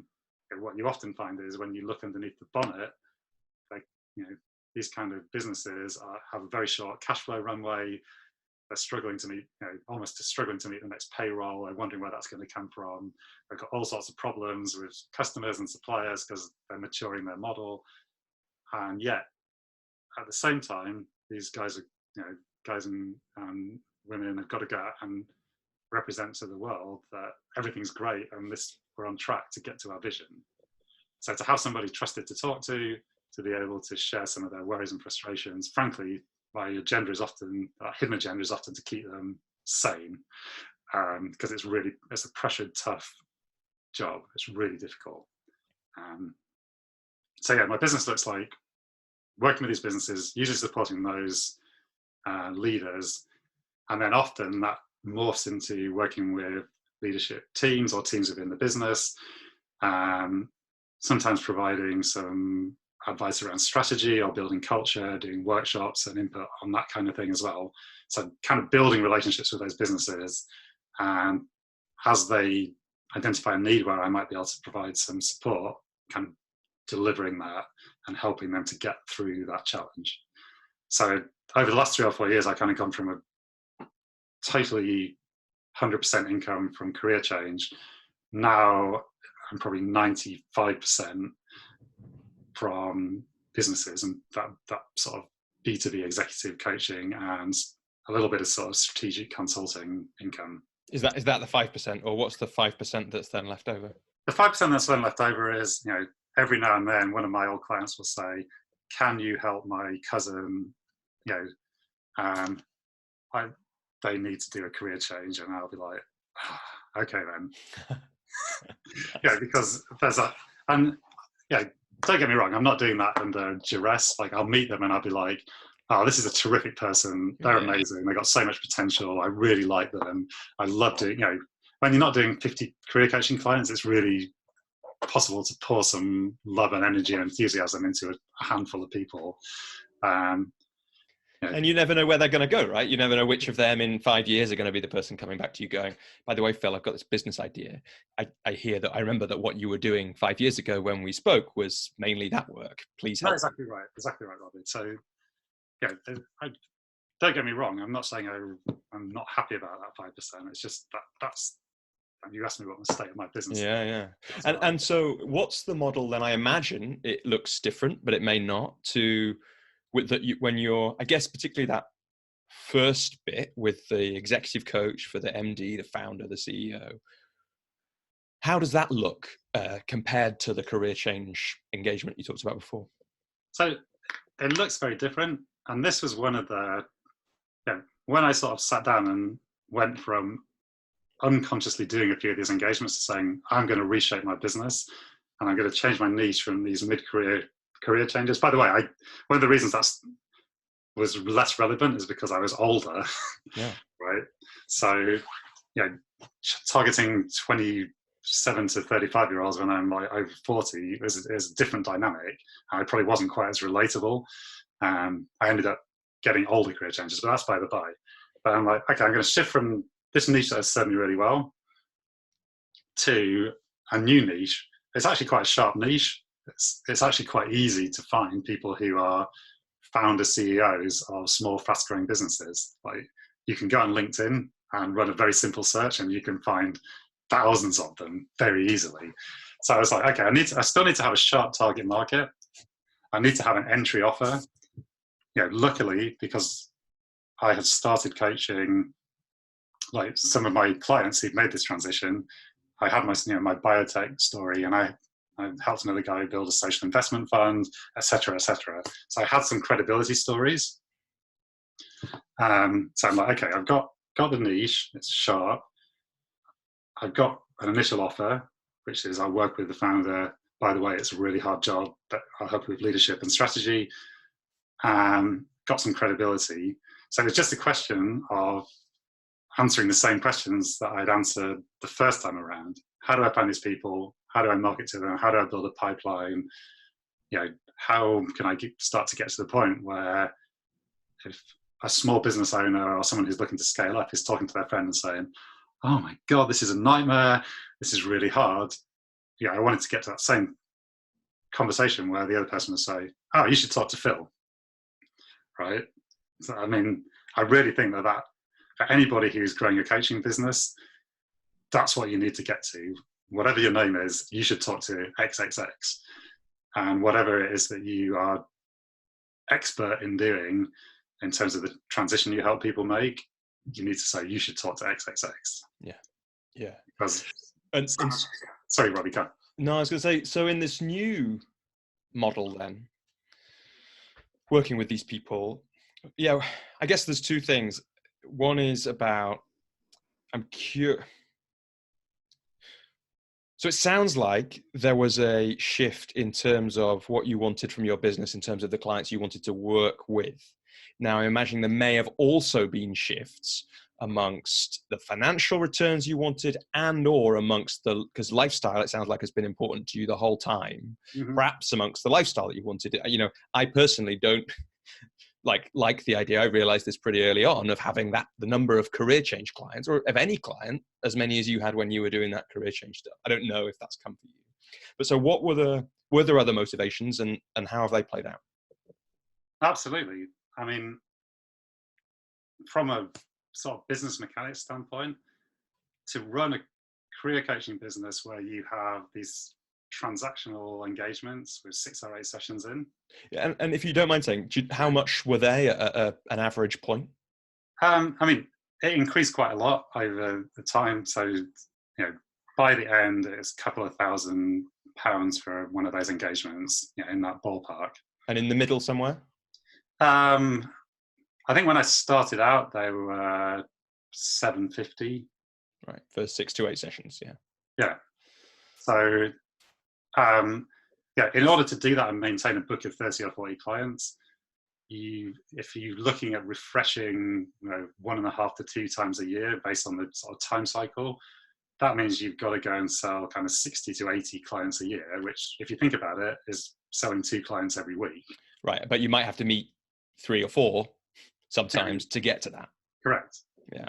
So then, those sums are really important, and I don't think that everyone gives them the credit they deserve, who runs any business probably, but particularly coaches. It's like, if your lifestyle doesn't add up at the rate that you're charging, then you need to change one of those things. You've got to move one of the dials. Yeah. So, you know, that's a lot of pressure on sales. Yeah. And I imagine that's also how you became a bit, you must have developed your sales conversations massively through having all those conversations. I mean, towards the end of that business, if I had 10 sales conversations, I'd probably get 8 or 9 clients. So, but, you know, that's partly that's the halo effect of happy clients and referrals, right? Yeah. And it's also really, you know, by the time you're doing your 3,000th sale conversation, or, you know, whatever you want to call it, like, you're a bit better, hopefully, than the first time you've done it anyway. Like, you know, especially if you've got a really clear product. So yeah, so although that was easier, you know, there was pressure on sales, there was pressure on delivery, because actually when you've got 40 clients, you need to do a lot of sessions every week in order to deliver. And so, yeah, I'd be looking at, probably at peak, I was doing like 4 or 5 sessions every day. And then seeing on quite a few of some of those clients I'd be seeing in person as well, so there's moving around. And then, as you said, cramming in sort of 3 or 4 sales sessions a week on top of that, and then working 4 days a week. So it was very, when I was working, it was really compacted. And also, like, part of that 7-year itch is like, can I do my best work delivering 30 sessions a week, you know, including the sales meetings? Can I always be at my best, and can I pay the attention that I feel my clients deserve to all of them when you've got so many of them? And the answer was kind of starting to be a bit of a no. I was like, I need to change that. Yeah, I need to change the sales pressure, I need to change the delivery pressure, and come up with a model that looks a bit different. Yeah, so I guess that's one of the, you know, apart from the passion and the excitement, I learned, you know, looking at this different niche, I kind of recognize I've been working with my biotech guy on and off for years, because there are always moments when he really needs some support to get through a particular challenge. And so we come back and we built a really deep, trusting relationship. And he was starting to bring me in to help facilitate team away days, all sorts of other things. So I could see that, you know, one sale was a much longer client life cycle, due to the nature of what you're trying to achieve. And there's also the possibility, because of that, to move on to a different charging model. So rather than selling a package for £2,000, there's a possibility to go on to a retainer and say, look, I'll support you for as long as you need, and you pay me whatever it is on a monthly basis. And what do they get for that if they're on that model now? So it's a package of support. So it's coaching sessions and workshops with the individuals for whatever we're working on, but it also extends to, you know, I might go in and follow my client around for the day and watch them in action. I might go interview people to get feedback about their particular area of development that they're interested in. You know, I might work on reviewing a document. You know, I'm helping a client at the moment to put together the story for how they're going to sell their business next year. And so I'm working on their deck and giving them feedback outside of the sessions. Yeah, whatever it might be, it's a more rounded package of support in order to help them achieve their objectives. But isn't it interesting that sounds so similar to what you realized wasn't the right thing to be doing back at Deloitte 12 years earlier? That's an interesting observation. I'd say yes and no. Like, it takes some careful contracting to get these things right. Yeah. Because I'm more walking the line between being a coach and a consultant. Yeah. Right. I'm very careful to contract each thing that I offer to do and to put it in the light of, this is how it's going to be, this is what I'm responsible for, this is what you're responsible for. So you're right, maybe it is like part of that desire to be more helpful. And I know how valuable and powerful coaching is as a framework. But I also have a really good strategic brain. And I've also got now, after sort of 3 or 4 years of building up a practice and supporting, you know, dozens of businesses, I've also got some real insight into some of the challenges that you might face in growing a business, some of the things that have worked for other clients. And that is really valuable. So it's not like a mentorship, because I haven't done it myself directly, but I've also got that insight that I can bring. And again, as I referenced this earlier, I don't see myself just as a mirror. I'm a human being. I'm using all of my resources to co-create and help my client to deliver. Yeah. And so just to give us a sense of either what it's like now or what you feel like it'll be in the future, to get that lifestyle that you want now, is it presumably it sounds like it's not 30 or 40 clients, because you're spending days in with people. It must be some smaller number. What's how for you as a person, how do you want that business to look? So as I said, now I think I'm engaged by 10 organizations in varying degrees. I'd say probably half of them are I'm not saying just, but to work with the CEO or MD and develop them as a leader and help them deliver on their objectives and the business's objectives. And then half of them are a bit more sophisticated than that. I'm still figuring out what the right balance is. I'm wondering whether 10 clients is the right number or whether it's still too many. But what has changed is the sales pressure. So now I've got 10 clients with ongoing, not all of them on retainer, but with ongoing work on a longer term basis. And what I also find is that clients, we have a period of activity and then they'll come back, or we'll identify another opportunity to work. So there's future work in those relationships as well, because there's a level of trust, but there's also the knowledge and insight that I have into those businesses. So I can be a really useful person for the leadership of the businesses. So suddenly, I'm looking at saying, all right, maybe in the next year, I need to bring in 3 new businesses to keep it refreshed, make sure that some of these relationships will run to their natural course, and that I've done everything that I can do to add value, and then maybe it'll go quiet for a long time, or maybe never come back. So I need to be conscious of refreshing this business and making sure that I'm bringing in new challenges for me as well. But suddenly that sales pressure is very different. Yeah. And again, it goes back to doing those sums, I think, because I don't do the consultancy bit in my practice, particularly that side of it. But as soon as I realized that if I worked with people over longer periods, and when the work that we were doing was complex and enough to warrant higher fees, And suddenly, yeah, you need to make a sale every couple of months instead of every week or 2 weeks or, whatever it is. And that's much more manageable and sustainable. It, Certainly it, feels like that. but what I would say is, if anybody who's listening to this, if he's still here after however long we've been going on, that doesn't necessarily mean that it's a utopia or it's a lot easier. And one of the things I've had to do is learn how to make these much more complex sales with bigger ticket value. As a credible career coach with 1,000 people under my belt, highly recommend it. To ask people to part with $2,000 to help them do something that is making them miserable is that you've got some pretty good leverage on your side. But as someone relatively new to this market, and asking people to give you a multi-thousand-pound retainer on a monthly basis ongoing, and you asked me a really good question. So what do people actually get for that? So figuring out, well, what do you actually get for that, and how do you articulate that value and link it back to the value of the business? Yeah, there's a lot of learning in developing that sales process and refining it and working out how to get to a yes. So I've had to go through a sort of full marketing, business development, sales reboot, because what worked in the old business doesn't necessarily hold true anymore.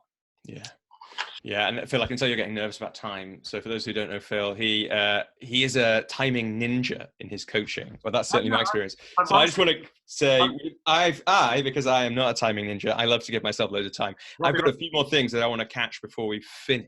I'm genuinely not nervous about time. I'm just more conscious that if I was listening to this podcast, I'd be like, when are these guys going to finish? Yeah, they'll be on their third run of the podcast by now, I think. So yeah, I want to catch a few things before we finish that I think are really interesting. And the first one is that last thing that you spoke about, which is what you've learned about sales. Both from that first period and from, where you learn about how to sell from books, and then from how long was the career coaching business? It was like 8 years or something. Yeah, something like that. Like 8 years of doing that. And then what you've learned from the shift, like I guess let's get practical. What are the tips that you would give to people to help them shortcut all the learning that you had to do? Okay, what have I learned about sales?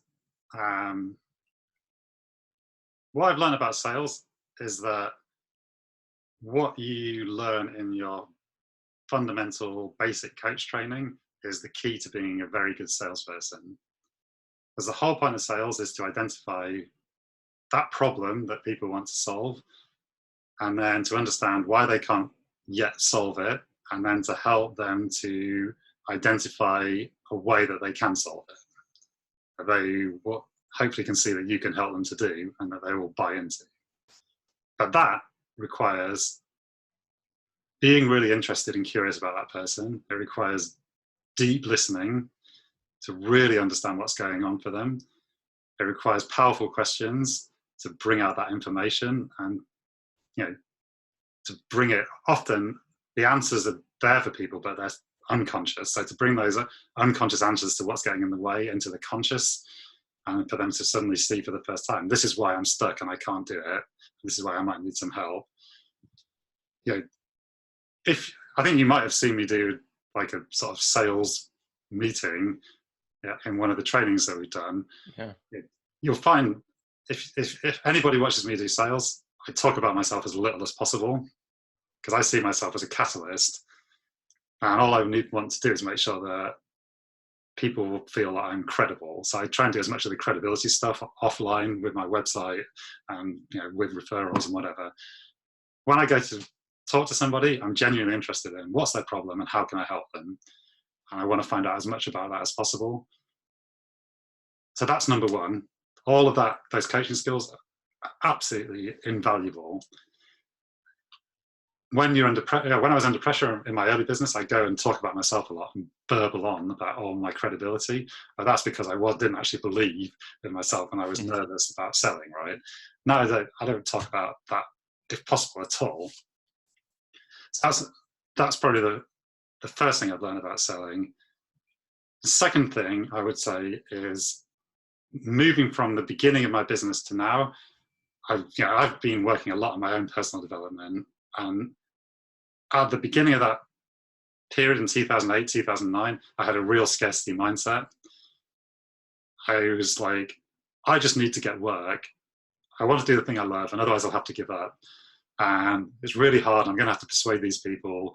And nobody wants to spend money on coaching because I'd had those early knockbacks. And even though I should have seen it from all the previous experience, I didn't. Over time, going on this journey, getting back into the space of being in love with, fully in love with coaching after the first rocky patch, I started to really see the value. I've had thousands of clients. I've seen so much success. It doesn't come down to me being some genius. It's just following this coaching framework, believing in it. It's knowing what I can and can't do and where it's most valuable and applicable. And moving from a scarcity to a place of going, look, for the right person at the right time, this thing is wonderful.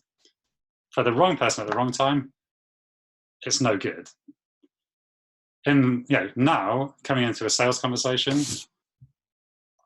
I see it as a two-way transaction. I'm looking for, is this a person who I believe in, who I like, who I think has got a legitimate problem that I believe I can help them with and that I would enjoy doing? So I've got some quite high bars and criterias for who I will and won't work with. Part of my learning for changing my sales processes, I now go on a lot of first dates with entrepreneurs and MDs where we have a coffee and just get to know each other before we even talk turkey about what we might help them with. And I'm looking for, is there a connection? Is there a spark? And is there something really worthwhile that they need help with at this point? And if the answer for me, if I can't answer those questions with a big yes, I'm not interested in prolonging the process, even if they want me to help them. So, because I'm like, in my little niche, I need to get 3 to 5 new clients a year. So I want to find the people who we are going to have an absolute, we're going to have a blast together. We're going to do really impactful work. The business that they are doing has a real impact in the world, hopefully in a positive way, like my biotech client. So I'm in a space of abundance of saying, there's plenty of those out there. I'm looking for the right ones where everything's a yes. I think you're a big Rich Litvin fan. Right. He's about having a hell yes, right? Yeah. It's like, this is a hell yes conversation. It's such a good frame. It's such a good frame. Yeah. So those are the two things I probably learned most. It's like, use your coaching skills, listen, be of service to the client, but also look for the two-way yes. Don't be like desperate and feel like it's scarce. Because frankly, if you set up your business right and you put the discipline and the hard work into the marketing and the business development and the pipeline building, you will quickly get to the point where you have more opportunity than you can service. Or rather quickly in terms of a year or two, probably. Right, as long as you keep that good frame of time. And as long as you're doing really good work would be the thing that I'd add in. And I want to ask you a little bit before we finish. I've got a couple more things. But one of the things I want to ask you about is the coaching school. Because I did this amazing training with Phil and his co-trainer Vegard at the time. And I found it incredibly impactful, and it gave me an amazing foundation for the work that I've done since. And I'd love to hear you talk as briefly or as much as you want, really, about how that came about and why, and also what your experience and what you took away from the coaching school are. Because as I understand it, right, you can clarify this, the coaching school I think now is the website isn't up anymore. You've brought it to an end. It's resting. Nice. So I think this is, the coaching school comes in the context of me getting the 7-year itch. Uh-huh. So at that point, I was looking for, what's my next thing? What's my next challenge? Something that struck me as an interesting possibility was, can I build a more scalable, sustainable business around my ongoing love affair with coaching? And one of the things that presented as an opportunity was maybe there's a space to share some of what I've learned about coaching, both in terms of the skills and the competencies and the approach and the mentality that you need to be a really impactful coach, and also in terms of providing support for people who want to turn that into a business to help them understand some of these things about you know, the knowledge, the discipline, again, it's probably the mentality as well that it takes in order to make coaching into an income stream or your primary way of living, because it's not an easy thing to do. There are, literally tens of thousands, hundreds of thousands, maybe millions of people who have trained as coaches or claim to be coaches. But if you take a sort of survey, not many of them are actually making much money out of it. So I thought the opportunity was to create an organization that did outstanding coach training, but also was very practical around how do you then go and do what you did, Robbie, and turn it into your living. And I got really excited, as I always do, because I'm a creator. I love building new things. I sat down and wrote a syllabus and put it all together and found a group of people to test it with, and it went well. And I was like, wow, this has the potential to really grow into something. And it was actually great for me in terms of getting through my 7-year itch, because all of that work around what makes coaching magical helped me to fall back in love or stay in love with coaching, right? Like to teach it, to watch other people going through that journey of discovery and going, wow, this is so amazing, and seeing the impact that they can have, and how, I still remember sitting on in a park in Cambridge watching you do a practice coaching session in one of our trainings. The one, I get a little shivers there where you're just talking about that. And I think you asked one question in 45 minutes, and it was incredibly powerful. You were just there for your client. You helped them think through and really get in touch with what was going on for them on something that was really important in their life. And that, that gets you back in love with coaching. You see that and you're like, wow, that's unbelievable what you can do without being a smart ass or having any knowledge or anything. Just gentle, supportive, trusting relationship. So I thought, okay, this could be something I could build up. And the coaching school ran for a few years.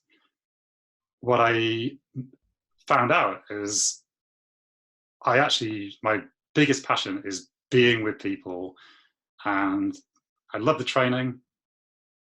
I love developing people. I love mentoring them and coaching them around becoming coach. I love coaching them on building their business and being in front of the room with people on that.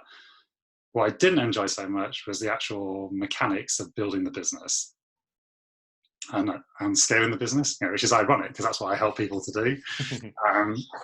It's, as it turns out, it's really tough, which is probably one of the things that got me onto the opportunity. And, I got some coaching and support with building the coaching school, because to me, it just wasn't as exciting. My strengths are around creating things and thinking strategically. They're not necessarily around operational excellence or the nuts and bolts of delivery. And that stuff just didn't excite me in the long run. And what happens when, you talked about strengths quite a bit over the course of this conversation. What happens when you're really not in your strengths for you? It's just, the motivation to be disciplined and do the nuts and bolts stuff is not as strong for me. Like I know the stuff that puts me in my happy place when I'm doing great work. And in this case, the end result of getting in a classroom with a group of people was turning into a real grind to actually sell that, pull it together, do the marketing, the business development. We were trying to build out a kind of cohort of trainers, and that took a lot of work as well. And it was just, there was a lot of stuff that just wasn't making my heart sing. And it takes, you've got to take a risk with those businesses financially. The more I gave up my time not coaching clients, the coaching school I was making a bit of money, but it wasn't making the same kind of money. And I have a family, I've got to feed them. So to make the decision to commit to it, I would have to say, I'm going to take a big risk on this, and I'm going to have to do a lot more of the stuff that I don't love doing. It was also like doing the training on weekends when we got some momentum up.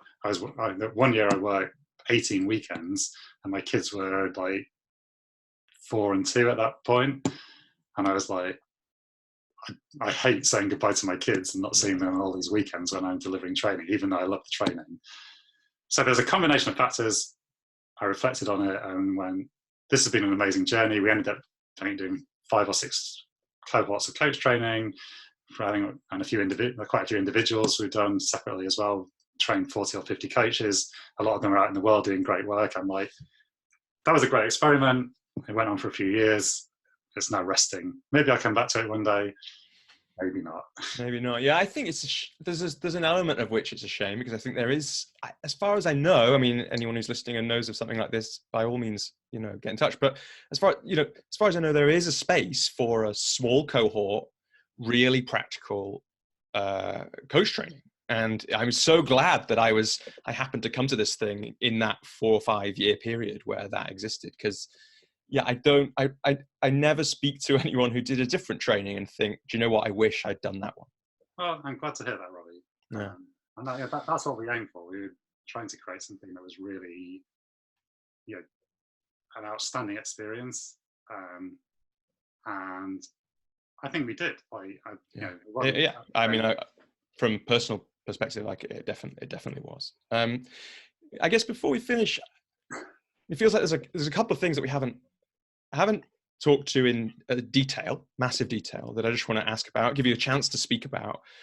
One is that we've kind of noticed at different points how important creating a business that fits with your lifestyle is. And we haven't necessarily dived into why that matters and why that's important. And also you said tantalizingly quite early on that the personal development work that you've done on yourself over the time has been incredibly impactful. And I just wonder if there's anything in particular that you want to share that feels like it's important for people who are also on this journey of building a business, building a life, working as a coach. I think that's a really, really good question, Robbie. So to answer the first part of it, when I sat with when I first discovered coaching, that question, and I sat with my coach and I went through, these are my values, this is what's important to me. That was a really eye-opening moment, because I would have honestly not struggled to answer those questions until someone directly put them in front of my nose and started to ask me about, what do you really care about in life? What do you really want?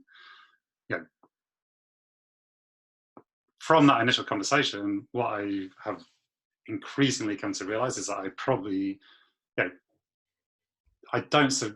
my values don't necessarily align with what societal conventions look like.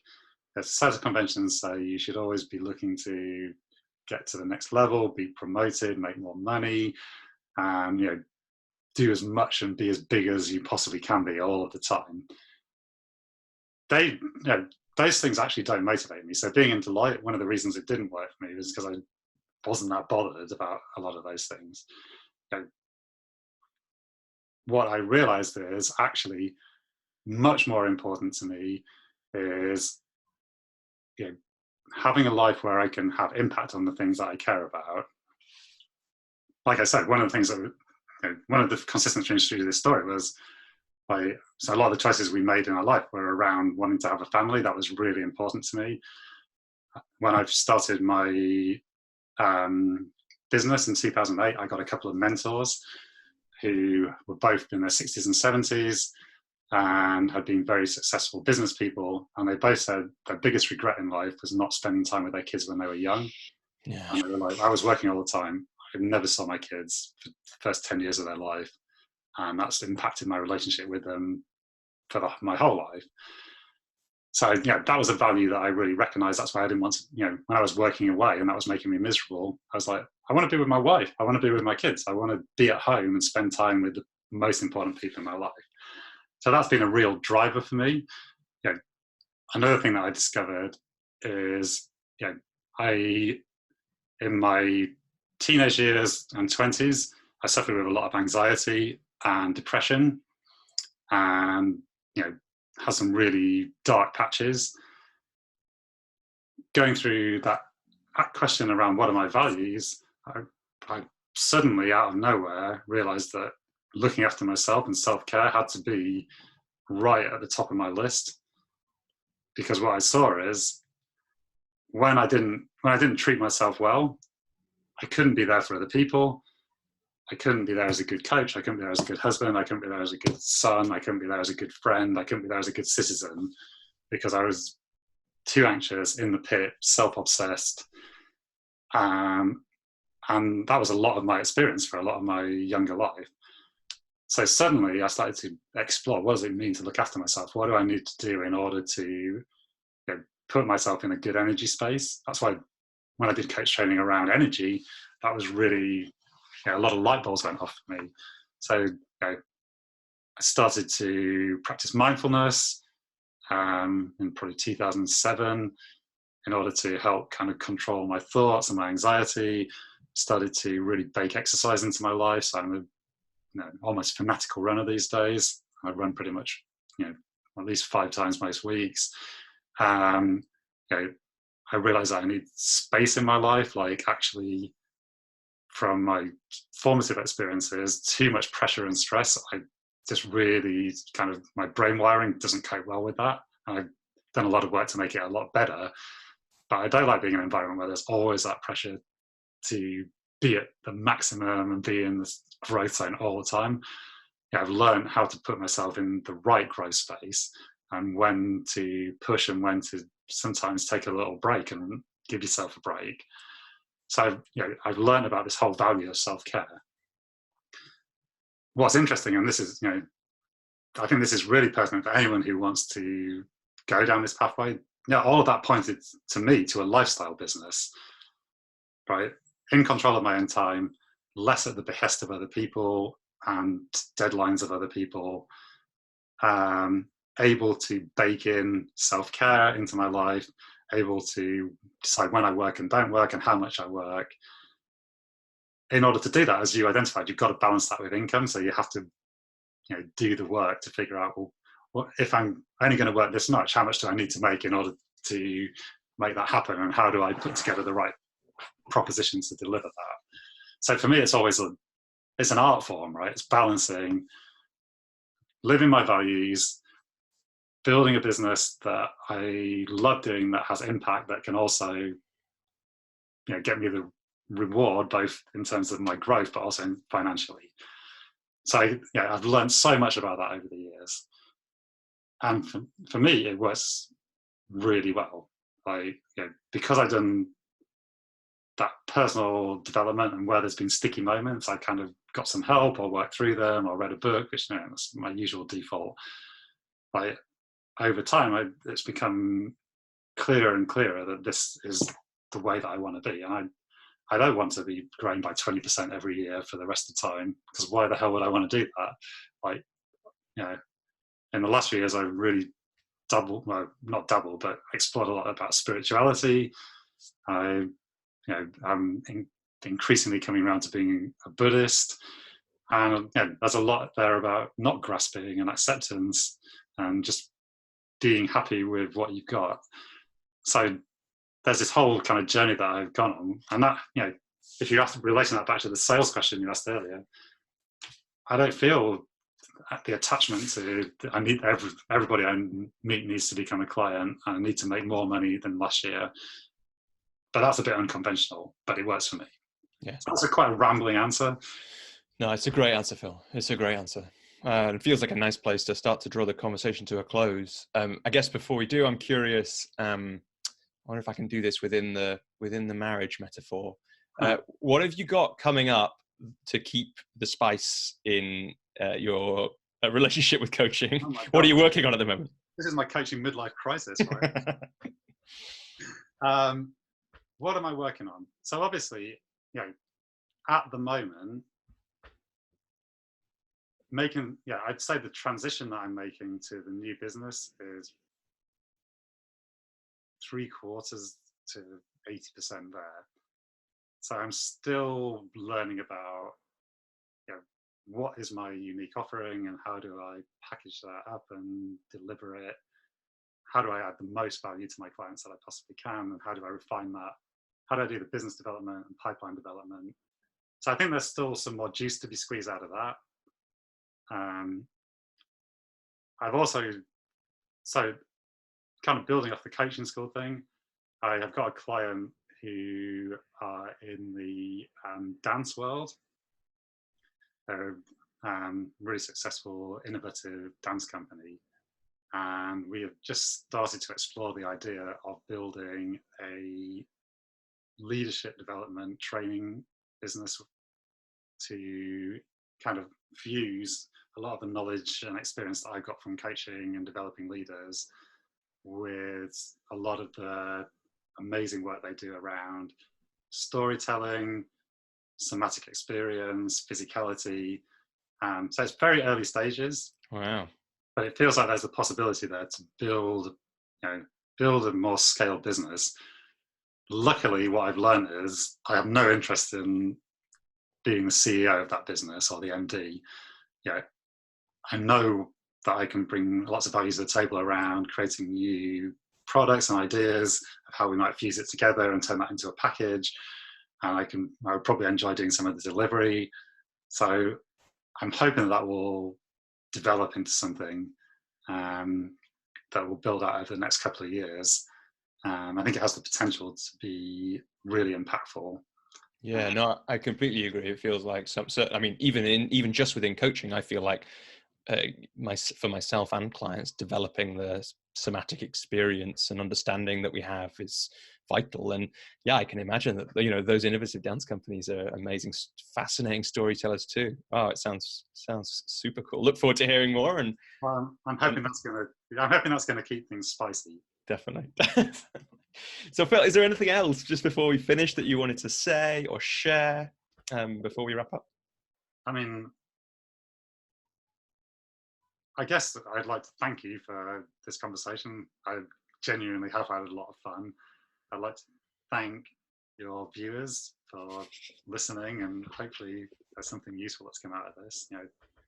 If anybody has questions or wants to know more, or there's something particular that we talked about, I'm always open to a conversation. I'm sure you'll share my contact details.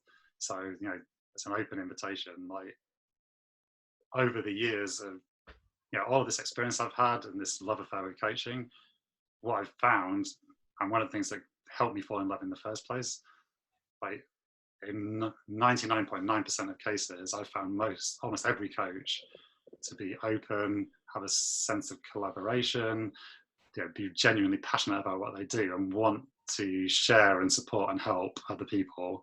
And over the years, I've attempted as best I can to support other people on that journey.